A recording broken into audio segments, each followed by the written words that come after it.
somebody else was playing the shit. But he was already sensitive before, though.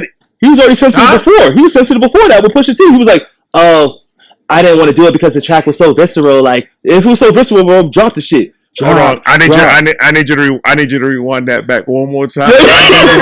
I need to hear Drake coming from your mouth one more time, bro, because that shit was on point. But now, when they saw Kendrick and Drake jumping out the window to each other, then everybody wanted to jump out the window, and then all the true feelings started coming out. Motherfuckers started calling people out, saying, "Yo, this is what you've been doing. I'm exposing, and I'm doing all that, and it's beautiful." The party's dying, all that. Problem with that is fan bases know how to fuck shit up. Oh, you spoiling what I had going for you. You're spoiling what I had ready to go. Go ahead, go off. I was ready to get there. I was gonna save that for later. I already knew what you had going for me when I woke up this morning, bro. You know what I'm saying? The title was there are some fan bases that you have to keep it 100 though, because there are a lot of fan bases out there that ruin that type of stuff, that type of energy in hip hop. That's a fact. Well, shit. Now since we're going all over the place, and it's like you sit back and. Who you got up here, bro? You know we're gonna be going all over the place. We going all over the place. I thought one place still, bro. They're looking for me. I like that. I like that, man. Because I had a line. I was like, we're gonna go down the line and shit. Nope. You came with the beef. I love it, man. You know what I'm saying? I love it, dog. But nah, you speaking real shit with that, man. You speaking real shit. Yeah. No, we talk about everything and anything, bro. Yes, sir. Because toxic fan bases, to your point, like how do you handle the toxic fan bases in this rap beef that happened? Because it's like, you have people that change the narrative, I think, at two separate songs. I think for Family Matters and I want to say Meet the Grams is when like the narrative and people started trying to do lie detector tests, you know what I'm saying, fact checking, which once again, I didn't know facts was a part of the raps when it came to rap dissing until this beef. You know what I'm saying? Like, yeah, you have to have some truth, but I didn't know people was like, oh, this ain't true, that ain't true throughout the whole thing. So I think at that point, that's the thing is, you can have... In a competition like that, there are such thing as false narratives that people use in hip hop. They'll make it like, for example, Goods the Animal. He battled Calico, and when he battled Calico used the narrative saying Goods' dad is really 100% white. That is 100% bullshit. Right. But he used it as a narrative. Why? Because you can take a narrative and you could come up with a million fucking bars to come up with a fake narrative that you're gonna come up with. So that's why Calico took a fake narrative and ran with that shit and won that round. And people started saying he was going crazy. And that in my mind, I'm like, going crazy on false narratives to me is nuts. Because you can look at Goods the Animal and tell that his father was nothing close to being white. Right. At all. So it's one of those things that it's like, a lot of people are just coming into this battle rap shit. I've been in this battle rap shit since 1996. There you go. So I'm looking at it in a completely different fucking mentality. I'm not looking at it because the way you looked at it, because you found it in 2024, 2025, and you think you know everything about battle rap. 1,000%. No, I was doing it when these niggas was doing it with no cameras on. I was watching this shit when these niggas were in the block when I went to go get bread at the bodega. That's when I was listening to it. When I was hearing these niggas battle live in person, and then my mother hits me because I came late from going to the store because these niggas was battling and I wanted to hear the battle. That's the type of shit that I was watching since then. When niggas was putting up their own money from their pockets, I'd give $1,000 right now. Nobody could beat me in this corner. Yes, sir. And they'll have 1,000 bars. And nobody's gonna take it now. So that's the era that I'm talking about. Yep. The era that I'm talking about would have not done any of this bullshit. The crowd had nothing to do with nothing. Yep. It was who could last longest or just rapping. And who had the best disses and who had the most rounds. That's it. You gotta have the cadence, you gotta have the flow, you gotta sound good when you do it. You gotta hit the bars, you gotta hit it every corner. That's a New York was a lyrical area. We were not doing no down south shit. We were not doing the West Coast shit. We were not doing any of that. We were doing what New York did best, and that's lyrical rap. So when people that are from other states come to me and starts talking to me about lyrical rap, like I don't know what the fuck a lyrical rapper is crazy. Right. You just started listening to battle rap. I forgot more about battle rap than you know right now. So when I start seeing people that don't know how to accept what battle rap is, when I start seeing people that don't know how to understand what battle rap is, it's a contest or a competition between two men in a lyrical war. And there's no holds barred. That's all that it is. Who is better with the pen? Mm-hmm. No holds barred. I can mention anything that I want to mention about you. Yes, sir. There are some people that be like, don't mention my wife, don't mention my kids. Right. There are certain circumstances that people be like, don't cross that line. Because everyone's different. So everybody not has all a trigger. The rules are going to land for everybody. Yeah. But that's part of rap, that's where the respect. That's where the respect in the battle rap comes in. You feel me? That's where the respect of the battle rap is in. The respect is, I respect you enough that I'm not going to mention your mother, your wife, or your daughter. Mm-hmm. So I'm not even going to put that in my bars. That's just respect. If I didn't respect you, I'll mention everybody under the sun and not give a fuck. And I think that's where it's just a different mentality. It's just a different mentality, a different time frame. Say that again? No, I was saying I think that's where it's a funny line with that because... I didn't hear you. You hear me now? We good? Yeah, no, I was saying that it's just weird with those funny lines where you have to draw a line because sometimes rappers are friends and sometimes they're not. That's why I'm always like, you just got to keep things on wax. And whatever the lines are, you just got to accept what it is at the end of the day. Because, for example, like with Drake, right? Since that's the most recent battle, every battle he's had, you know what I'm saying, he's crossed that line in the territory of bringing in people's spouses in. But he's never willing to accept the consequences or the repercussions that follow after that on wax. And that's where I think people try to change the narrative because Drake's the biggest artist. And they're like, well, Drake doesn't like it. And, Drake has these interviews where he changes the narrative and shit too. And it's like, nah, that's not how this battle shit works. So I'm with you with that all the way, dog. I'm with you with that all the way. Right.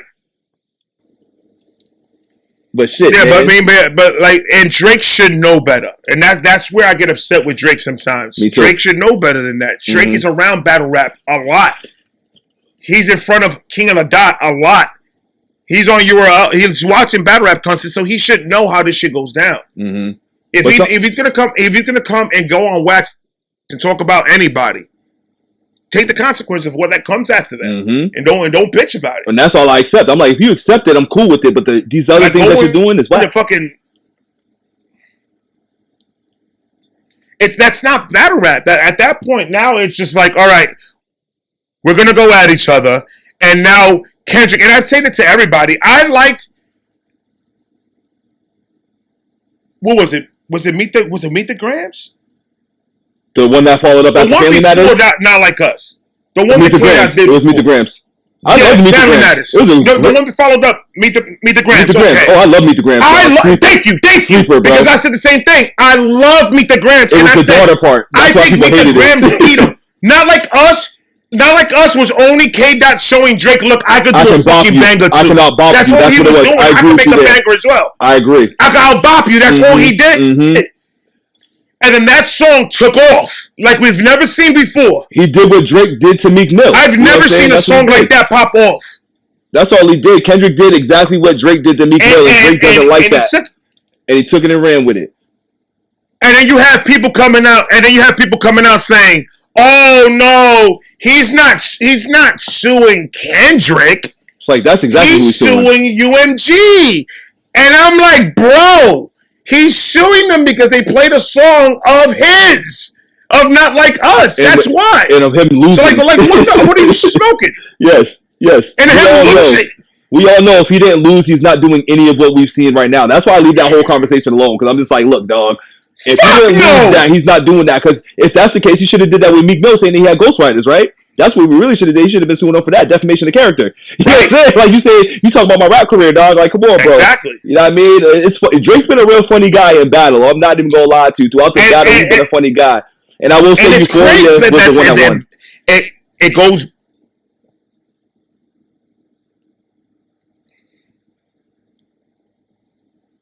Euphoria was fucking amazing. Euphoria was fucking amazing. Yeah, like, think about that one. Yeah, that was when I ended it. Dope. Like came at his character. I had to rewind it back and catch her. Boy, it was a good one, but it was a great one. It was a great battle, and just like the Joey Badass and you know how many people are just talking shit to me? Oh my God, so many people are talking shit to me, and I just saw that Quito Abashi just dropped a Joey Badass diss. Oh, they still coming, dog. Absol just dropped. There's a lot of people dissing this man right now, bro. It's crazy. The West is not happy that Joey busted all they ass. Cause I ain't gonna lie. Upon further review, Joey smacked everybody up the head. Smacked everybody upside. But I will say this though. Listen, you need to pay attention to that little nigga Ray Vaughn though. Ray Vaughn was getting in his shit. He's down to Ray Vaughn. I think Ray Vaughn got him. I ain't gonna lie to you. Ray Vaughn is nasty. I ain't gonna lie to you. Oh, yeah, I like Ray Vaughn. Ray Vaughn's tough, dog. Ray Vaughn is tough. I don't know what Daylight was smoking. When it started it started all the way in January. Yes, back when he did the rulers back and shit. Yeah, this is old. This is old. They just when the rulers back and all that. Crash Out Heritage and then now when they started dropping recently, I'm just like, why did Daylight do those two last tracks like the way he did? Listen, man, I was not a fan of those. He dropped 3 back to back to back. Oh, he went off. And I was like, yo, slow down, chill out. Let me do this this shit. Right, he did the one track that he got real deep with it. He got real and I liked it because he got real is that personal with it, and he was really, really swimming in the flow. I think it was end credits, yes. Yeah, because I don't know. Not the one that was a bebop beat that he was doing. That was dog shit. Philly cheesecake and the bodega covers. Shit, bro. I was like, what the fuck is that? Those are trash. And then, but then I'm like, okay. Between Ray Vaughn and Joey Badass, I think between both, and I fuck with both of them, and I love this battle because I fucked with everybody that was part of it. Same. I fuck with Ray Vaughn, I fuck with Joey Badass, and I fuck with Daylight. So it was a good one for me and for the culture because it was just lyrical monsters going at each other. Ray Vaughn did his fucking thing. I can't even say nothing bad about what Ray Vaughn did because Ray Vaughn did his thing on that. Joey was taking on the world though. Killed the West Coast, bro. Gotta give credit to that. We cannot look away from that shit. He killed the West Coast by himself. He didn't need nobody else to jump in. Well, here's my thing. He took care of it by himself. I'm going to pause you on that. That's why I'm proud of Brooklyn all day. Joey Bauer at Brooklyn all day. Stop talking shit. Fuck all that West Coast shit. Brooklyn, say something. That's what I'm talking about, bro. That's what I'm gonna throw this back on. I'm gonna turn this around for you real quick. Real quick. You feel me? Because listen, I'm all with you up until I'm like, all right, so with Daylight, right? He dropped those first 2 diss tracks, and those went hard. You know what I'm saying? I think the first 2 went hard, but for me, I'm like, all right, Joey, you've been getting jumped, but I'm like, you wanted Daylight, and when you got Daylight, you decided to go get Loaded Lux, and the diss was hard. Like Joey killed it, but I'm like, I felt 50-50, and I'm like, yo, if you wanted the man that really came and got you by himself, you need to diss him by yourself. But here's the thing on that. I get it. Right. There was multiple people, like 5 tracks that came at him before, so he kind of has to address everything at once in the art of battle rap. We don't want to hear Joey doing 1 track for this dude, 1 track for that dude. So, once again, smacking upside his head in that track, I got it. You want me to tell you, you want me to be honest with you? I low-key think it was a business move, bringing in Loaded. Oh, for the battle rap aspect. For the battle rap. Loaded Lux and Daylight. For the battle rap aspect of it. Yeah. Everybody's waiting for Loaded Lux and Daylight to fucking battle. Yes. And that's what I was saying. I was kind of upset with that track. I was kind of pissed off. Because I was just like, stop wasting your fucking bars on this shit. This is between Joey and between Daylight. Yes. Do not bring Loaded Lux into any of this shit. Because now they're going to be using up a whole bunch of shit that they could be using for the battle. For the battle. I get that. So I'm just like, that's the one thing that I did not. I loved Loaded Lux's verse, but that was the one thing that I was just like, fuck, I wish this didn't happen. I wish Joey didn't go and get Loaded Lux. I wish he just did 2 verses on his own, knock these niggas out real quick. Because he did it already. Moving. Yeah. He did it already, so I was like, then he should have done it that way. Because now the battle between them two is going to be like, I mean, I'm pretty sure that, they're so lyrical, I'm pretty sure they'll be fine. They don't need what they said about each other there. Right. But it's just, if I'm a battle rapper, I'm thinking about it like a battle rapper, I want to hold as much ammo as possible for somebody until I get to the freaking stage. I don't want to give anything away about what I'm going to say about this person until I get to the stage. Because then if I'm giving shit away, when I hit the ball, when I hit this and that and the third, it's not going to hit us the way it's supposed to. That's why when you do face-offs, I would rather face off with limited questions. Let us talk each other's shit. Oh, I'm a better rapper than you. You a better rapper. Let us talk our shit. Right. Let us sell the fight. Let's do the weigh-ins. Yeah. But don't be asking me shit about what the fuck I'm going to talk about this man. Don't ask me what I feel about this man. Don't ask me shit related to the battle. Do you think you're going to win? What have you done that makes you think that you're going to win against Loaded Lux? Right. Questions like that. Don't try to move the narrative to let a bunch of shit out in the face-off, and then now when they say it on the battle, it sucks. Because it's like, it would have hit harder if you never said nothing. You never said it, yeah. Just kept it to yourself. Yeah. There's a lot of battles that I've watched that I felt that way. I'm like, damn, man, if you didn't say it so much in the face-off, that would probably hit. But it didn't hit for me because of that. So it's complicated to listen to this shit, but I love it, bro. Oh, yeah, it's for the sport, bro. It's all about the sport at the end of the day. Oh, like, I was loving it, bro. And at the end of the day, the whole thing was fire. Yes. It's just the energy was different. The energy was completely different. The sound was different. I love how they kind of used the bi-coastal things against each other. Like you had the West Coast artists doing New York slang, New York shit. Then you had Joey, who I think on his last track, he kind of did a West Coast flow, did the hit 'em up shit. So he finally did that. I think that was Joey's only mistake, was not using the West Coast sound or beats against them versus what the West Coast artists did against him. That's the only, I think, flaw that he had in the battle. But overall, still was good lyricism, still good bars. He was doing his shit. Yeah. You know what I'm saying? Like, I was listening back to some shit today. I was like, yeah, Joey smacked these niggas upside their head, dog. Like, he really did his shit. But I'm still standing on Ray Vaughn up 2-1. That's where I stand with that. I still stand with that because it was just, I think the Golden Eyes did it. You know what? You know what I'm saying? And I can't say I got it the other way. I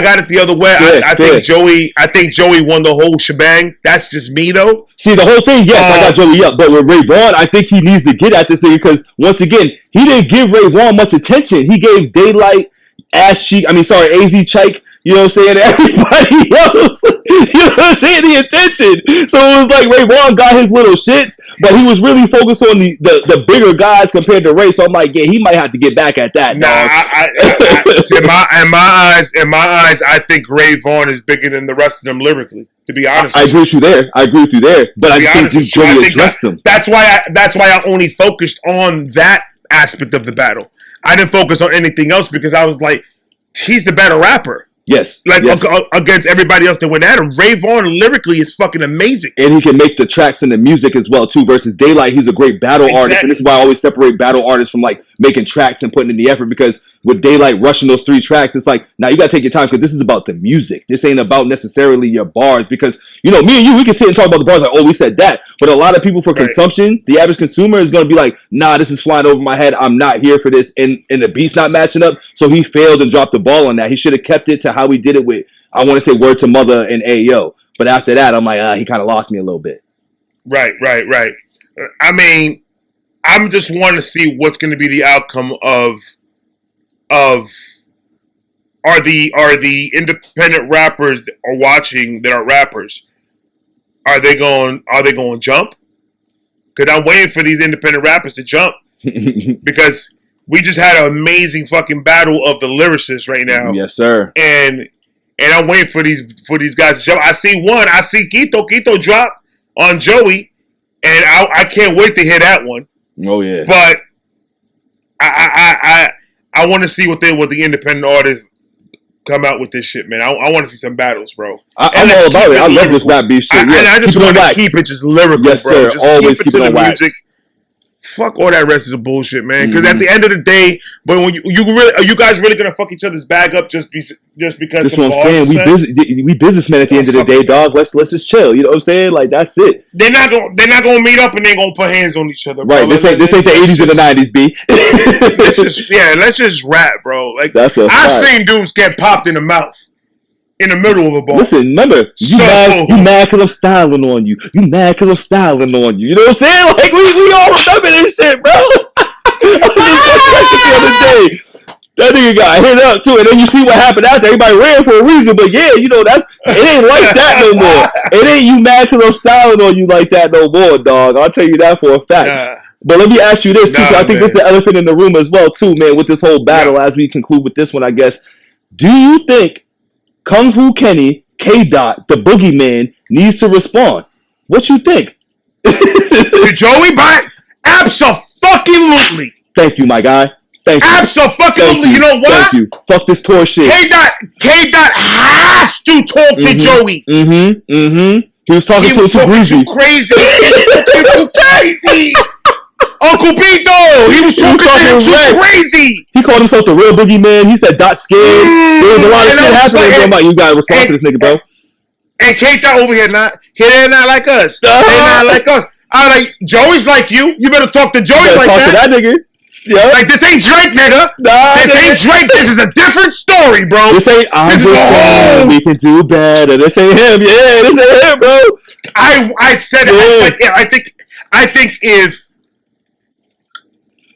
I think if K-Dot answers to Joey, I think K-Dot could take 2025 too. Yeah. It took 2024.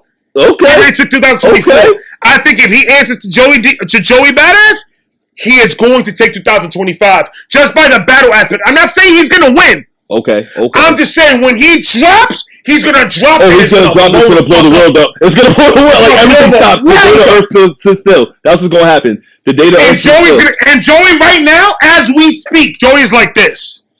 Oh yeah, he's waiting. And he's fucking waiting. All I gotta ask is when's that tour end? When does his tour end? Because whenever that ends, I think that's when we're gonna see something. But that's the thing about it, bro. That he has a tour bus with equipment. Yeah, he do. But remember, Drake did the same thing. You know what I'm saying? So I have to account for that. While Drake was on tour, he waited to finish until he got fully active in the battle. So I have to compare Drake to you really compare Drake to freaking K-Dot? No, but I'm just saying the situation. And look, I don't want to take nothing away. Drake makes great music. I'm not saying Drake is completely I don't think he's a rapper. trash. He's a great artist. Just because you like battle rap does not mean that you could be do it. Exactly. Oh, I mean, niggas like street shit, but niggas don't go to jail. You already proved right now that you're too sensitive for it because you called a lawyer because somebody else was playing the shit. But he was already sensitive before, though. He was already sensitive before. He was sensitive before that with Pusha T. He was like, oh, I didn't want to do it because the track was so visceral. Like, if it was so visceral, bro, drop the shit. Hold on, I need you to rewind that back one more time. I need to hear Drake coming from your mouth one more time, bro, because that shit was on point. I thought you brought Drake in the chat. I was like, yeah, bring him up because I got some shit to tell him. You know what I'm saying? Drake's like, nah, man, I'm just bigger than that. I didn't want to do it. Like, I thought the track that I had was more visceral, so I just tucked it away. Like, I always find that shit as a bitch ass move, dog. Like, I'll be like, what are we doing? What are we doing? I see that. Suing a company for playing the track, I think, is the bigger bitch ass move. Oh, that's the way bigger one. But I can see it. Yeah, I mean, that he kept the same energy, I guess. Yeah, you know what I'm saying. He pulled back once the shit got too hot in the kitchen. My man was like, nah, I'm good. Like, you know what I'm saying? He was all set. Pusha T, about that nigga Drake. He moonwalked his ass right out the booth. Nigga. I'm trying to tell you. Said, nope, I'm cool.